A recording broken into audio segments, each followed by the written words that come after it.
With an in-your-face personality and explosive sound, Matriarch has a demeanor that calls for your attention, but with one look at her brand you would never know. Her communication strategy has been limited, sporadic, and pocketed with inconsistent messaging. Identifying her target market is easy. Just take one look at the crowds she commands. But attracting them online has shown problematic. To combat this and build an effective communication strategy, we needed to research habits of her target consumers. Consumer habits across all demographics have been, and are still, moving towards a more mobile and online-centric world. For the client matriarch, this is an important shift because it means she must adapt her online presence to be as engaging as her offline presence. The focus of primary research was aimed towards understanding what consumers, particularly those within her target market, find to be the most engaging forms of content from the artists that they already engage with. Additionally, we strove to understand what forms of content and creation encourage fans to spend not only time engaging, but also their consumer dollars. Participants were given the opportunity to participate through a link on Facebook. This link was shared via private school and music groups and personal Facebook pages. Participation was solely up to the participant, with the Survey Planet service preventing duplicate IP entries. A participant was only able to respond once. All reporting was completed anonymously, with participants self-reporting demographic information. In July of 2017, participants were asked to opt in to a 10-question, multiple-choice, self-reported survey that was available for 5 days. A total of 85 individual participants responded. The survey contained questions related to participant demographic information, music-related spending, and music-related consumer habits. All responses were collected through the Survey Planet reporting system, breaking down each total response, per individual question. There were 85 total participants, each having a 100% response rate to all 10 questions.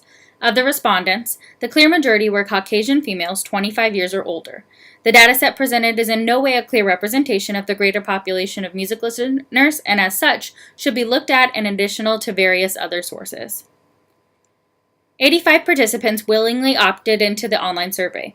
Participants ranged in age from 18 to over 25 years of age, with 68.2% aged 25 or older. Additional responses were recorded from 12.9% of participants between ages 18 to 20, and an additional 8.8% aged between 21 and 24. Of the total respondents, 76.5% were female, 17.6% were male, and 5.9% did not wish to formally identify. A total of 82.4% of participants identified as Caucasian, with an additional 8.2% reporting as 2 or more races, 5.9% as Black or African American, and 3.5% as Asian. No respondents identified as American Indian or Alaskan Native or Native Hawaiian or Pacific Islander. Outside of the demographic feedback, participant responses were categorized into 2 groups: music-related spending and music-related consumer habits. Music-related spending. Participants were asked between what range in dollars is the amount that they spend on music-related purchases, not related to live events, that they spend monthly. The answer choices provided were less than $10, between $10 and $30, and more than $30. The clear majority of participants, 67.1%, spend less than $10 a month. Examples of such spending included, but were not limited to, copies of physical music, music downloads, subscription services, and merchandise.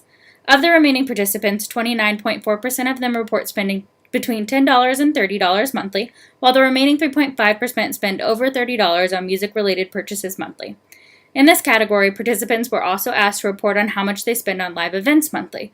This included, but was not limited to, concerts, festivals, and other live entertainment events.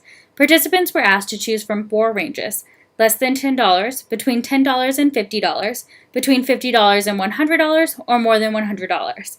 In total, 64.7% of responses were under $10 spent, while another 25.9% spent between $10 and $50. Another 5.9% of participants spent more than $100, and the remaining 3.5% spent between $50 and $100. For music-related consumer habits, participants were asked which genres of music they listened to, with the ability to select multiple genres. With 18.3% response, pop music ranked the highest, and both indie alternative and rock metal came in second and third respectively. Both electronic and blues, R&B, jazz had the fewest listeners, both only capturing 8.8% of listenership. Participants were also asked about where they find artists, what content they prefer to see from artists, and how they learn about live show opportunities. An overwhelming percentage of participants contribute social media to how they learn about live events and discover new artists, but more than half had been to a live event less than 3 times in the past 3 months. It was also discovered that when engaging with a favorite artist, these participants prefer video above all other media, ranking above any other static media, Snapchat engagement, and blog posts. The study presented here was conducted as part of the effort to develop relevant and engaging music content to be used to grow Matriarch's social media reach and impact within her target audience. Through the participants' responses, we could glean valuable insights into the consumer habits of the online participants as it relates to music.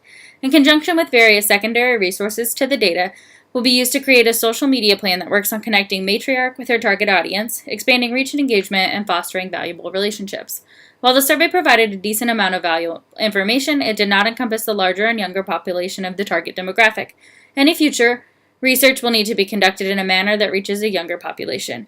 We'll use the same line of questioning related to music-related spending and consumer habits related to music, but target the research toward a younger audience. Additional research via small teen focus groups may also help to provide the additional necessary research. Thank you.